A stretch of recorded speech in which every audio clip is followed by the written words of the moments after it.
नमस्कार, मैं हूं प्रदीप कुमार। आप देख रहे हैं पॉलिटिकल आइडिया। पॉलिटिकल आइडिया के आज के इस अंक में आप सभी दर्शकों का बहुत बहुत स्वागत है। मित्रों, आज हम बात कर रहे हैं राहुल गांधी की और तेजस्वी यादव की। कहीं ना कहीं तेजस्वी यादव नाराज हो गए हैं और इसका असर ये हुआ है कि वोटर अधिकार यात्रा के अंतिम चरण में जो पटना में गांधी मैदान में जो रैली होने वाली थी, वो रैली राहुल गांधी ने रद्द कर दी है, कांग्रेस पार्टी ने रद्द कर दी है। ठीक है, कहा जा रहा है कि प्रशासन ने इसकी अनुमति नहीं दी, लेकिन इसके अलावे प्रशासन ने कई विकल्प राहुल गांधी के समक्ष दिए थे, जिसमें एक विकल्प यह भी था कि पटना के गांधी मैदान के जस्ट बगल में जो बापू सभागार है, उसमें कांग्रेस पार्टी या जो इंडिया अलायंस है वो अपना कार्यक्रम करे। लेकिन कहा जाता है कि राहुल गांधी ने अब तय किया है कि नहीं, केवल वो पदयात्रा करेंगे पटना में गांधी मैदान से, पदयात्रा जिसमें राहुल गांधी के साथ प्रियंका गांधी होंगी। साथ ही आपकी जानकारी के लिए एक और चीज बताएं कि इस रैली में और रैली से पहले इस कार्यक्रम में कई और चेहरे शामिल होने वाले थे, वो चेहरे भी अब शामिल नहीं हो रहे हैं। और ये सब कहा जा रहा है इसलिए कि तेजस्वी यादव की नाराजगी के कारण इन चेहरों ने भी इस यात्रा में शामिल होने से मना कर दिया। हम बात कर रहे हैं अखिलेश यादव की। आपको पता है 28 तारीख को सीतामढ़ी में अखिलेश यादव इस वोटर अधिकार यात्रा में शामिल होने वाले थे, लेकिन अब अखिलेश यादव यहाँ नहीं आ रहे, नहीं पहुंचे। साथ ही 1 तारीख के कार्यक्रम में उद्धव ठाकरे की आने की बात थी, उद्धव ठाकरे ने भी अपना पटना आने का कार्यक्रम रद्द कर दिया है। और इन सब के पीछे माना यह जा रहा है कि राष्ट्रीय जनता दल तेजस्वी यादव इस बात से नाराज हो गई है, जिस प्रकार से राहुल गांधी ने अररिया में संवाददाता सम्मेलन के दौरान एक पत्रकार द्वारा पूछे गए प्रश्न के जवाब में जब तेजस्वी यादव की उम्मीदवारी, मुख्यमंत्री पद की उम्मीदवारी के समक्ष में जिस प्रकार से जवाब दिया, उससे आरजेडी खफा है। और चूंकि अब आरजेडी और तेजस्वी यादव ने शायद जो हमारी सूत्र है उसके आधार पर, प्राप्त सूचना के आधार पर, तेजस्वी यादव ने अब इस कार्यक्रम में राहुल गांधी को आगे रखकर जितने भी कार्यक्रम किए जाने वाले हैं तब तक सहयोग नहीं करने का निश्चय किया है, जब तक तेजस्वी यादव को मुख्यमंत्री पद की उम्मीदवारी सौंपी नहीं जाती, पहले घोषणा नहीं की जाती। क्योंकि इस मामले में देखिए, इस मामले में आरजेडी, मुकेश सहनी और कांग्रेस, इन सभी की सोच अलग अलग है। कांग्रेस का यह मानना है कि यदि हम चुनाव के मैदान में तेजस्वी यादव को उम्मीदवार बनाकर चुनाव लड़ते हैं तो ये महागठबंधन का नुकसान होगा, जबकि तेजस्वी यादव और मुकेश सहनी जैसे नेताओं को ये मानना है कि यदि हमने मुख्यमंत्री पद के उम्मीदवार पर कंफ्यूजन बनाकर रखा, संशय बना के रखा, संदेह बना के रखा, सस्पेंस बना कर रखा, तो इसका नुकसान होगा महागठबंधन को। मुकेश सहनी बार बार इस बात की तरफ इशारा कर चुके हैं कि अगर चुनाव से पहले मुकेश सहनी को और तेजस्वी यादव को मुख्यमंत्री पद के उम्मीदवारी की घोषणा नहीं की गई तो तेजस्वी यादव और मुकेश सहनी के समर्थक मतदाताओं को मोबिलाइज करना, गोल बंद करना तेजस्वी यादव और मुकेश सहनी के लिए भी आसान नहीं होगा। ये मानना है तेजस्वी यादव को। तेजस्वी यादव के समर्थक और तेजस्वी यादव के जो खेमा है उसको यह भी लगता है कि यदि तेजस्वी यादव के मुख्यमंत्री पद के उम्मीदवारी में कोई संशय रहा, ठीक है, तो वैसे ही हिंदुत्व के नाम पर, बीजेपी के नाम पर जब से नरेंद्र मोदी का ये रथ, विजय रथ, हिंदुत्व का रथ चला है, तब से यादव जाति के लोग भी हिंदुत्व की वेग में बहते रहे हैं, तो उसकी संख्या बढ़ जाएगी, ऐसा तेजस्वी यादव के सूत्रों का मानना है, तेजस्वी यादव के थिंक टैंक का मानना है। और मुकेश सहनी के जो समर्थक है, विशेषकर उनका निषाद समाज, जो मल्लाह समाज है, अति पिछड़ा, अगर हम एक विस्तार माने उसका एक बड़ा स्वरूप देखें अगर, तो जो पूरा अति पिछड़ा समाज है, ठीक है, वो अति पिछड़ा लगभग लगातार अब कह सकते हैं कि 20 वर्षों से वो राष्ट्रीय जनता दल के खिलाफ है, कांग्रेस के भी खिलाफ उससे पहले से ही रहा है।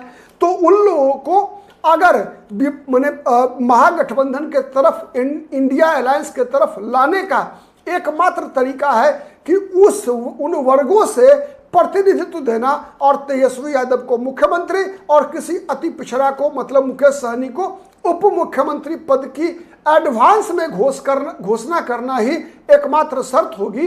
अन्यथा इनकी जाति के भी, मुकेश सहनी की जाति के लोग भी, मुकेश सहनी को समर्थन करने वाले लोग भी और साथ ही तेजस्वी यादव के जाति के लोग जाति में भी एक बड़ा टूट हो सकता है। विशेषकर पिछले कई चुनाव भी इस बात के गवाह रहे हैं कि जहां जहां महागठबंधन के मुस्लिम समाज से उम्मीदवार रहे वहां यादव जाति के लोगों ने भी बीजेपी को वोट दिया। हाँ, ये बात सही है कि जनता दल यूनाइटेड को वोट देने में वो कंजूसी करते हैं, लेकिन बीजेपी को हिंदुत्व के नाम पर वोट देने में कहीं कोई कंजूसी नहीं करते। विशेषकर वहां जहां पर कि महागठबंधन के उम्मीदवार मुसलमान हो जाए, नंबर 1। नंबर 2, आप एक और फैक्टर है जिसके तरफ मैं आपका ध्यान आकृष्ट करना चाहता हूं और आरजेडी के थिंक टैंक का ऐसा मानना है कि जहां कहीं भी कांग्रेस पार्टी के सवर्ण उम्मीदवार होते हैं, एक यह भी फैक्टर है, कांग्रेस का सवर्ण उम्मीदवार होता है और एनडीए का ओबीसी उम्मीदवार होता है, वहां भी आरजेडी के समर्थक जो मतदाता हैं, जो गैर मुसलमान मतदाता हैं, वो कहीं ना कहीं बीजेपी की तरफ चले जाते हैं, एनडीए के घटक दलों की तरफ चले जाते हैं।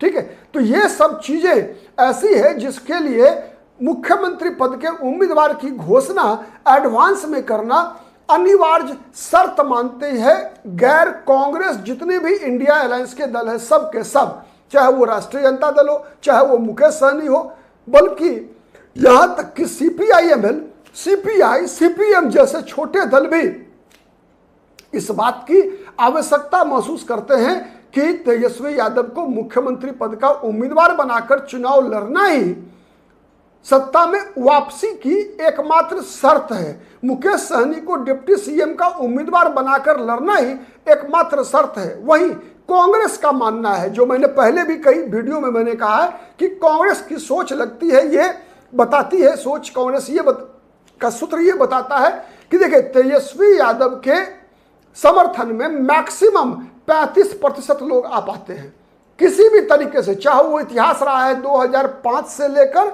अब 2000 ईस्वी से लेकर अब तक का 2025 तक का, कि आरजेडी के समर्थन में मैक्सिमम 35% तक लोग आ पाते हैं आरजेडी के कारण।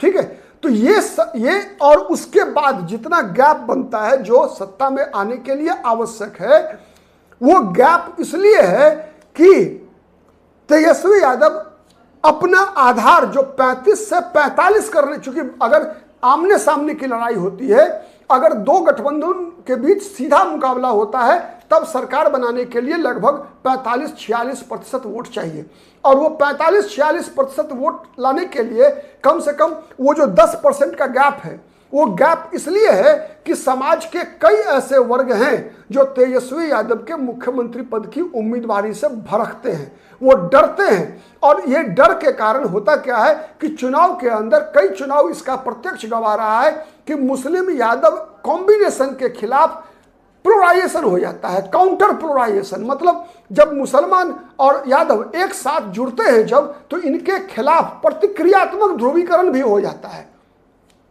इसीलिए कांग्रेस का थिंक टैंक मानता है कि मुस्लिम यादव के साथ दलित, अति पिछड़ा और समाज के अन्य वर्गों को जोड़ने का एकमात्र तरीका यह है कि हम बिना मुख्यमंत्री के उम्मीदवार के चुनाव में जाएं, मल्टीपल ऑप्शंस के साथ जाएं।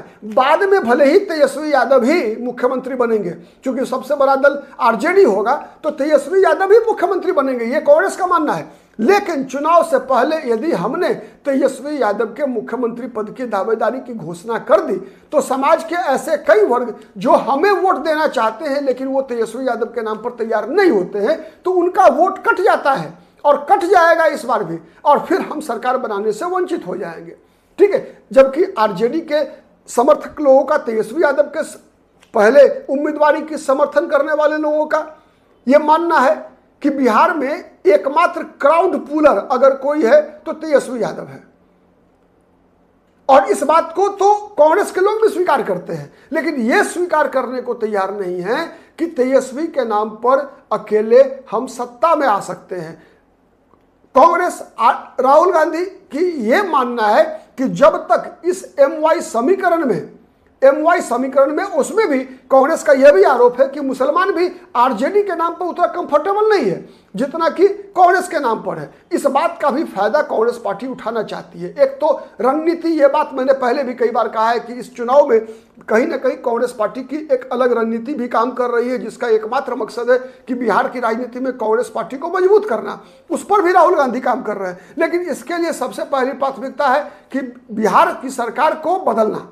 जब तक सत्ता बदलेगी नहीं यहां पर, तब तक जो है, चाहे वो राहुल गांधी की लड़ाई हो, चाहे वो तेजस्वी यादव की लड़ाई हो, किसी की लड़ाई को कोई मंजिल जो है नहीं मिल सकता। और यही विवाद का मुख्य विषय है। दोनों के अपने जिद पर अड़े हैं। राहुल गांधी लगातार बिहार में कांग्रेस पार्टी को मजबूत करने का प्रयास कर रहे हैं। राहुल गांधी की सोच स्पष्ट है कि हम मुख्यमंत्री पद के उम्मीदवार की चुनाव से पहले घोषणा करके ऐसे बड़े वोट बैंक को खोना नहीं चाहते। उस बड़े वोट बैंक में हिस्सेदारी चाहते हैं जो कि न तेजस्वी के साथ कंफर्टेबल है और न नीतीश कुमार के साथ कंफर्टेबल है। ये आंकड़े, जितने भी सर्वे के आंकड़े आ रहे हैं, वो ये भी बता रहे हैं कि बिहार में एक बहुत बड़ा वर्ग है जो न तेजस्वी यादव को अब मुख्यमंत्री स्वीकार करने को तैयार है, न नीतीश कुमार को भी, क्योंकि नीतीश कुमार के साथ 20 वर्षों का एंटी इनकम्बेंसी है। नीतीश कुमार के पीछे 20 वर्षों का एंटी इनकम्बेंसी है। तो बहुत बड़ी आबादी है जो न तेजस्वी न नीतीश, दोनों में से किसी को नहीं चाहता है कोई तीसरा विकल्प मिले। और वो जो मतदाता समूह है उसको भी कांग्रेस पार्टी एड्रेस करना चाहती है। और इसीलिए आपको याद होगा कि विगत दिनों जब मुख्यमंत्री उम्मीदवार के बारे में राजेश राम, जो प्रदेश अध्यक्ष है कांग्रेस पार्टी के, उनसे एक सवाल पत्रकार ने किया, तो राजेश राम ने कहा क्या कि एनडीए को पहले बोलिए चिराग पासवान की उम्मीदवारी की घोषणा कर दे। अब देखिए वहां पर क्या हो रहा था। कहावत है ना कि हंसुआ के बिया में खुरपी का गीत, तो वही गीत गा रहे थे राजेश राम, लेकिन इसका इशारा बड़ा था। उनका कहना था कि उधर चिराग को बना दीजिए मुख्यमंत्री पद का उम्मीदवार। कहावत है, कई बार आप भोज वगैरह में देखे होइएगा, होता क्या है कि लोगों को खुद लेने का मन होता है ना, तो लोग क्या कहेंगे कि भाई मेरे बगल में जो बैठा है उसको कुछ दीजिए। जो बारीक होता है ना उसको क्या कहता है कि भाई इनको दीजिए, कुछ इनको दीजिए, जबकि दरअसल होता क्या है कि उसको खुद भी कुछ लेने की इच्छा होती है। ठीक है, तो ये राजेश राम के बयान को हमें इस रूप में देखना चाहिए। जब राजेश राम ने कहा कि एनडीए को बोलिए कि चिराग पासवान को सीएम का उम्मीदवार घोषित करे, मतलब क्या था? मतलब ये था कि महागठबंधन भी किसी दलित को सीएम का उम्मीदवार घोषित करे, किसी राजेश राम को सीएम का उम्मीदवार घोषित करे। तो ये केमिस्ट्री है, ये पॉलिटिक्स है बिहार की। और इसीलिए तेजस्वी यादव ने हाथ पीछा खींच लिया है। रैली के लिए समर्थन देने से एक प्रकार से अनासक्ति, एक तरह से अनमना ढंग से जब रिस्पॉन्ड किया रैली के लिए, रैली की तैयारी में लगने का कोई आश्वासन नहीं दिया तेजस्वी यादव ने। तो चूंकि आज भी जनाधार तो तेजस्वी यादव के साथ है, इसीलिए अंततोगत्वा कांग्रेस पार्टी को पटना गांधी मैदान की सभा को, रैली को रद्द करना पड़ा है। और कहीं ना कहीं इस बात का भी संकेत है कि अखिलेश यादव हो या उद्धव ठाकरे हो, इन लोगों ने भी कहीं ना कहीं राहुल गांधी की इस रणनीति के कारण ही तेजस्वी यादव के साथ एकजुटता दिखाने के लिए भी अपना बिहार का कार्यक्रम शायद रद्द किया है। इसलिए कि आज जिन परिस्थिति से तेजस्वी यादव बिहार में गुजर रहे हैं, लगभग वही परिस्थिति आप याद कीजिए महाराष्ट्र में विधानसभा चुनाव के दौरान था। याद कर लीजिए महाराष्ट्र विधानसभा चुनाव से 2 महीना पहले की स्थिति, जब कांग्रेस पार्टी के नाना पटोले महाराष्ट्र में कैसे चुनाव परिणाम आने, चुनाव प्रक्रिया शुरू होने से पहले ही मुख्यमंत्री पद पर दावेदारी ठोक रहे थे, जबकि शिवसेना कह रही थी कि नहीं, यहां तो पहले से एग्रीमेंट है कि उद्धव ठाकरे ही सबसे लोकप्रिय चेहरा है, उद्धव ठाकरे ही मुख्यमंत्री बनेंगे, मुख्यमंत्री शिवसेना का बनेगा। लेकिन कांग्रेस पार्टी ये दावा कर रही थी महाराष्ट्र में विधानसभा चुनाव से पहले कि लोकसभा चुनाव में हमारा प्रदर्शन सबसे बेहतर रहा है, इसलिए हमारा सीएम बनेगा। परिणाम क्या हुआ हमने देखा, बिहार में क्या होगा देखना है। लेकिन एक बात तय है कि तेजस्वी यादव और राहुल गांधी के बीच कहीं ना कहीं मामला 36 का फंसा है। क्या ये फिर 63 होंगे, 16 होगी, देखना है। आगे आगे देखिए होता है क्या। हम हर समाचार का विश्लेषण लेकर आपके समक्ष इसी प्रकार से हाजिर रहेंगे। आज के लिए इतना ही। बहुत बहुत नमस्कार।